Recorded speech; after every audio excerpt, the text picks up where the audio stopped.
Maharashtra police भरतीची तयारी करणाऱ्या हजारो तरुणांनी आता सरकारसमोर 3 महत्त्वाच्या मागण्या मांडल्या आहेत। नाशिक जिल्हाधिकारी कार्यालयावर मोर्चा काढत उमेदवारांनी भरती प्रक्रियेत बदल करण्याची मागणी केली। या मागण्यांमुळे राज्यभरातील पोलीस भरती इच्छुकांमध्ये मोठी चर्चा सुरू झाली आहे। उमेदवारांची पहिली मागणी म्हणजे ऑनलाईन लेखी परीक्षा बंद करून पुन्हा ऑफलाईन परीक्षा घ्यावी। त्यांच्या मते ऑनलाईन परीक्षांमध्ये तांत्रिक अडचणी, सर्व्हर डाऊन होणे आणि पारदर्शकतेबाबत प्रश्न निर्माण होतात। त्यामुळे सर्व उमेदवारांना समान संधी मिळावी यासाठी ऑफलाईन परीक्षा योग्य असल्याचं त्यांचं म्हणणं आहे। दुसरी महत्त्वाची मागणी म्हणजे पोलीस भरतीसाठी वयोमर्यादा वाढवावी, कारण कोरोना काळात अनेक वर्षे नियमित भरती झाली नाही।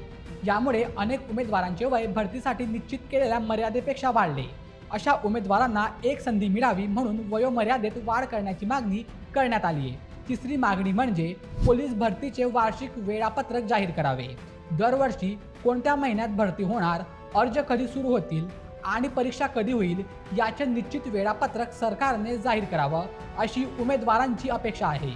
त्यामुळे विद्यार्थ्यांना अभ्यासाचे योग्य नियोजन करता येईल आणि अनिश्चिततेलाही पूर्णविराम मिळेल।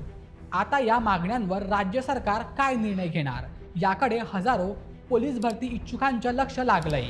जर या मागण्या मान्य झाल्या तर भविष्यातील पोलीस भरती प्रक्रियेत मोठे बदल होऊ शकतात। तर मित्रांनो, तुम्हाला काय वाटतं? पोलीस भरतीची परीक्षा पुन्हा ऑफलाईन व्हायला हवी का आणि वयोमर्यादा वाढवण्याचा निर्णय सरकारने पुन्हा घ्यावा का?